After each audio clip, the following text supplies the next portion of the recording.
ሰላም ጤና ይስጥልን እንደምን ሰነበታችሁ? ሀና ነኝ ከሀና ጆልነስ በድጋሚ ስለተገናኘን ደስ ብሎኛል። በዛሬው ዕለት የምንነጋገርበት ርዕስ 3 በጣም ወሳኝ የሆኑ ልማዶችን ማድረግ የምንችላቸው በተለይ የስኳር መጠናችን ከበላን በኋላ እንዳይጨምር የሚረዱን ይሆናል።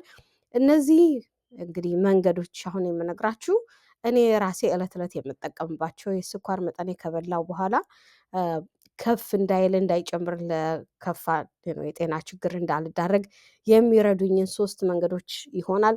እነዚህ መንገዶች በእርግጠኝነት በደንብ ከተከታተላችኋቸው ካደረጋችኋቸው ከፍተኛ ለውጥ የምታዩባቸው መንገዶች ስለሆኑ እናንተም እንድትጠቀሙባቸው እኔ እንደጠቀሙኝ ላጋራችሁ ወድጃለሁ። እስከ ትምህርቱ መጨረሻ አብራችሁኝ እንድትቆዩ ጠይቃለሁኝ። ለቻናሉ ቤተሰብ የሆናችሁ በድጋሚ እንኳን ደህና መጣችሁ። ለቻናሉ አዲስ የሆናችሁ ቻናሉን ሰብስክራይብ በማድረግ ቤተሰብ ይሁኑ። እንደዚሁም ደግሞ ይህንን ትምህርት ለሌሎች በማጋራት ሌሎችም ከዚህ ትምህርት ተጠቃሚ እንዲሆኑ የስኳር ህመማቸውን ለሌላ የከፋ የጤና ችግር እንዳያጋልጣቸው እንዲሆኑ የቻናሉ ቤተሰብ ተባባሪ እንዲሆኑ ጠይቃለሁኝ። እንደዚሁም ደግሞ የተለያዩ ኢንፎርሜሽኖችን ለማጋራት በቀላሉ እንዲረዳኝ የቴሌግራም ቻናል ክሬት አድርጌያለሁ እና ያንንም የቴሌግራም ቻናል ጆይን በማድረግ እንድትቀላቀሉ እንደዚሁም ደግሞ የተለያየ ሶሻል ሚዲያ ላይ ፌስቡክ፣ ኢንስታግራም ላይ አለሁኝ። እዛም ላይ ደግሞ ገብታችሁ አስተያየቶቻችሁ እንድትለግሱኝ ጥያቄዎቻችሁንም ደግሞ በዛ እንድታስተላልፉ በዚህ አጋጣሚ እጋብዛለሁኝ። እንግዲህ የስኳርን መጠን መጀመሪያ የሚያስተካክሉልኝ ከፍ እንዲል ዝቅ እንዲል እንዲያደርግልኝ ከማለታችን በፊት የትኛው ነው ኖርማል የስኳር መጠን ወይም ትክክለኛ የስኳር መጠን የምንለው? እንግዲህ የስኳር ህመም ያለበት ሰው ጠዋት ምግብ ከመመገቡ በፊት ከ70 እስከ 100 ሚሊግራም ፐር ዴሲሊትር ከሆነ ቁጥሩ ያ ኖርማል ይባላል። እንደዚሁም ደግሞ በሚሊሞል የተለያየ ሁለት አይነት አለካክ ስላለ በሚሊሞል ደግሞ አንዳንድ ሀገራት በሚሊሞል ስለሆነ የሚጠቀሙት እዛ ደግሞ ለሚጠቀሙ ከ3.9 እስከ 5.6 ሚሊሞል ፐር ሊትር ከሆነ እሱ ጤናማ የሆነ ጥሩ የስኳር መጠን ይባላል። እንደዚሁም ደግሞ የስኳር መጠናቸው ከ100 እስከ 125 ምግብ ከመብላታቸው በፊት የሚሆን ሰዎች እነዚህ የስኳር ህመም የሌለባቸው ወይም የሌለባቸው ሰዎች ይህንን ሕክምና አድርገው ቁጥራቸው በዚህ ሬንጆች ውስጥ ካለ የህይወት ለውጦችን እንዲያደርጉ እንቅስቃሴ እንዲያደርጉ አመጋገባቸውን እንዲያስተካክሉ ይመከራል። እንደዚሁም ደግሞ በ6 ወርም ይሁን በ3 ወር አቅማቸው እንደሚፈቅደው ግላይሴሚካቸውን ወይም ደግሞ ሂሞግሎቢን ኤዋንሲያቸውን እንዲለኩ ይመከራል ማለት ነው።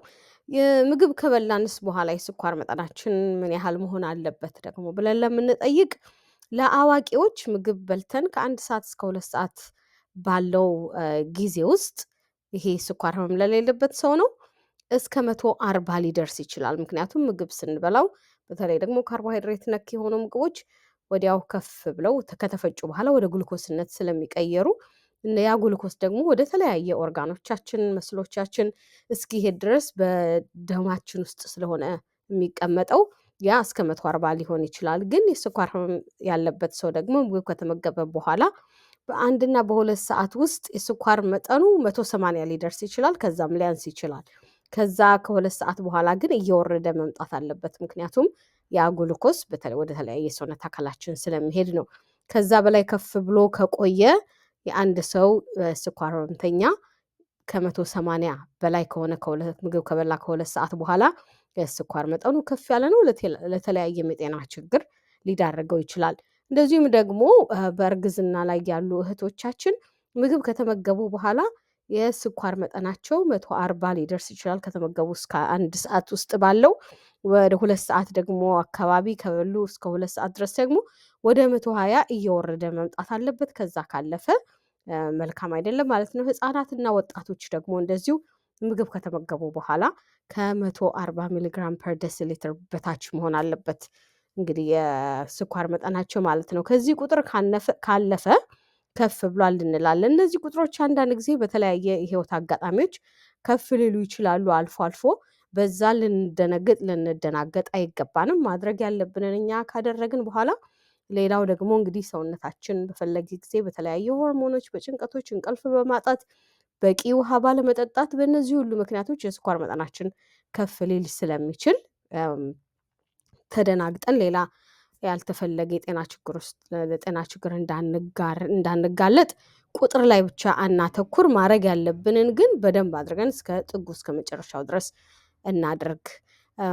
በቀጥታ ወደ አንደኛው መንገድ እንሄዳለን ማለት ነው።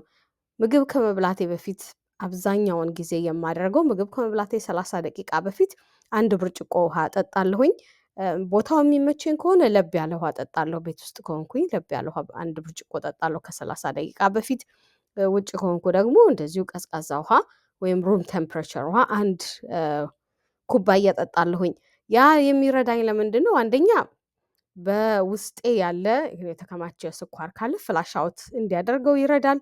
ሁለተኛ ደግሞ ምግብ ሆዴ ብዙ ምግብ ተላልፌ እንዳልበላ ያግዘኛል። ውሃ ለስኳር ህመምተኛ በጣም በርካታ የሆኑ ጥቅሞች አሉት።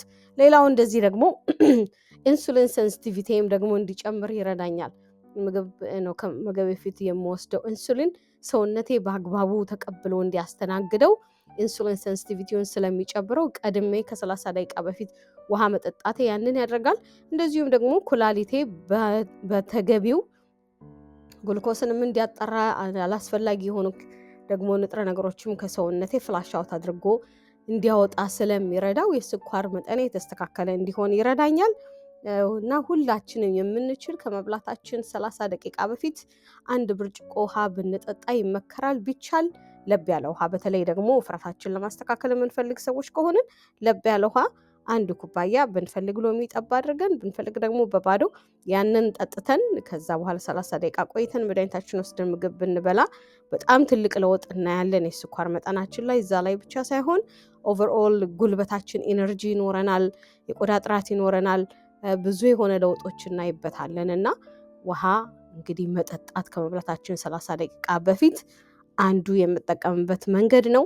የስኳር ህመምተኛ ስንሆን በቀን ቢያንስ ከ6 እስከ 8 ኩባያ ውሃ እንድንጠጣ ይመከራል። ብንችል ወደ 8 ኩባያ ቢሆን ጥሩ ነው።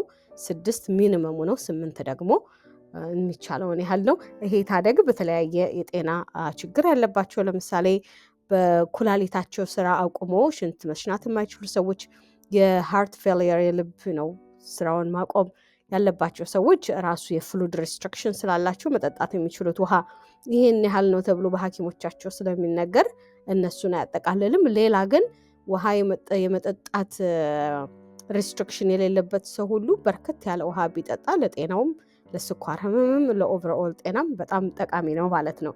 ሁለተኛ ደግሞ ማድረገው ነገር ምንድን ነው? ምግብ ስበላ የመጀመሪያ የምበላው ምግብ አትክልት ነክ ነገር ነው። አትክልት ነክ ነገር ስታርችነት የሌላቸውን እነ ካሮትን፣ እነ ድንችን፣ እነዚህ ቃሪያዎችን አይጨምርም።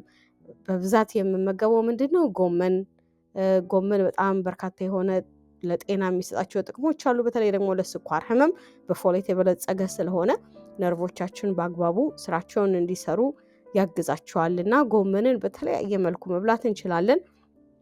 ብዙውን ጊዜ እኔ ምንድነው ማድረገው? ጎመንን እንደ ሰላጣ ነው የምጠቀምበት። ልክ እንደዚህ በደንብ አድርጌ ጥብ ካረኩት በኋላ በቀጭኑ ከትፌ ቃሪያ፣ ሽንኩርት፣ ኦሊቭ ኦይል፣ አቮካዶ አድርጌ አንድ ላይ አደባልቄ መጀመሪያ ምግቤን ብዙውን ጊዜ የምጀምረው በዛ ነው።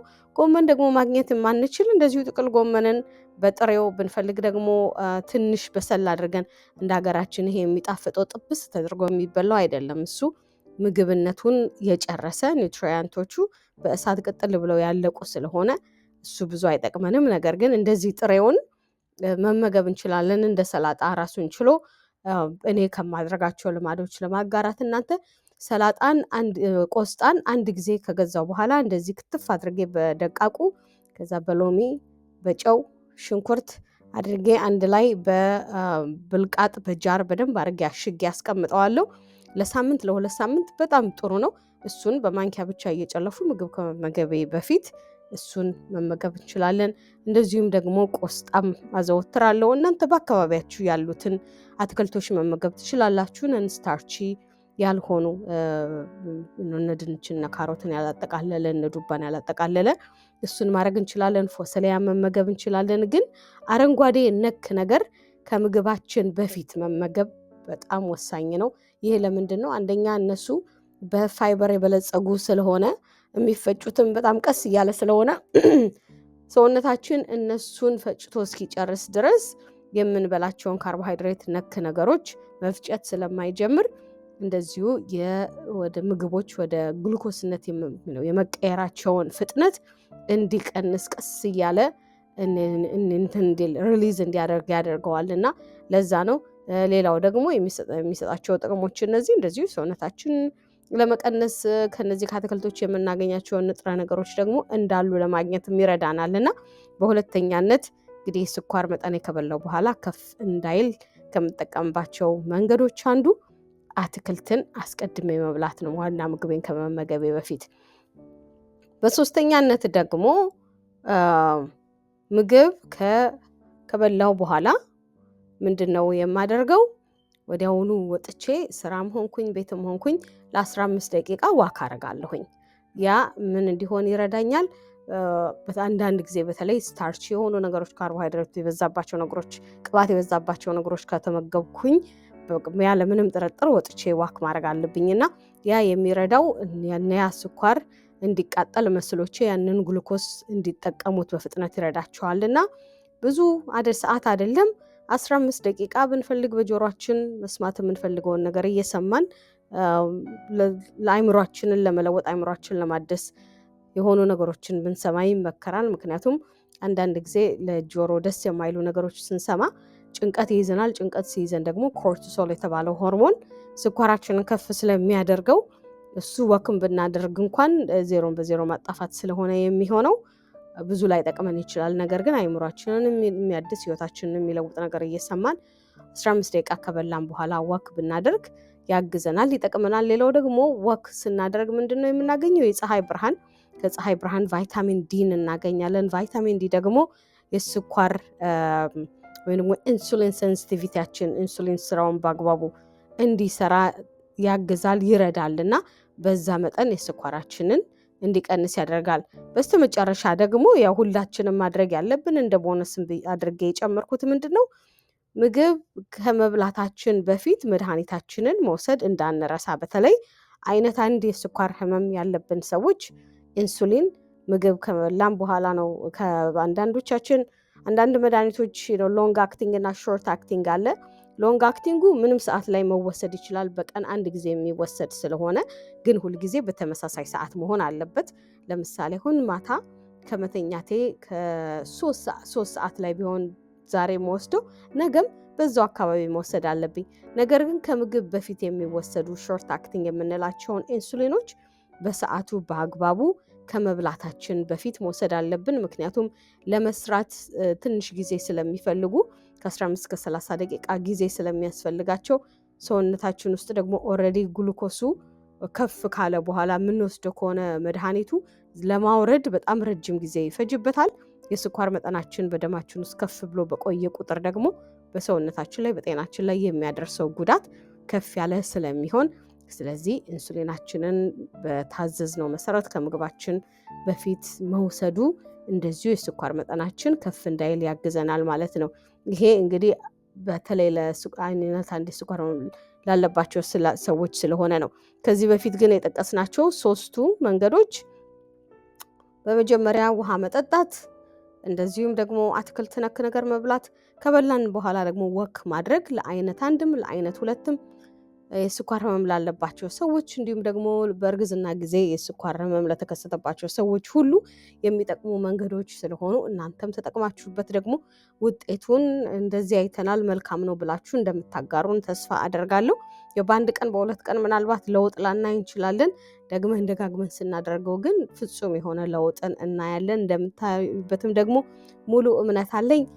እስከ መጨረሻው ድረስ አብራችሁኝ ስለቆያችሁ አመሰግናለሁ። ይህ ትምህርት አስተምሮናል፣ ጠቅሞናል ካላችሁ የላይክ በተኑን በመጫን ሌሎችም ደግሞ ይህንን ትምህርት እንዲያገኙ አድርጉ። በተለያየ የሶሻል ሚዲያ ቻናሎቻችን ላይ ጆይን አድርጉን። ቤተሰብን ይሁን ትምህርቶቹን ለሌሎች ያጋሩ። የኛ ሁላችንም የራሳችንን ኃላፊነት ከተወጣን ብዙ ሰዎችን ማገዝ እንችላለን እና ምንም ማድረግ እንኳን ባንችል ኢንፎርሜሽን በመስጠት ሰዎችን ማገዝ ስለምንችል እኔም ደግሞ ዋና አላማዬ ይህ ስለሆነ ይህንን ደግሞ ለሌሎች በማካፈል እንድትረዱኝ እንድታግዙኝ እጠይቃለሁኝ። በስተመጨረሻ ስላዳመጣችሁ እጅግ አድርጌ አመሰግናለሁ። በቀጣዩ ሳምንት ጊዜ እስክንገናኝ ድረስ መልካምና የተባረከ ጊዜ ይሆንላችሁ።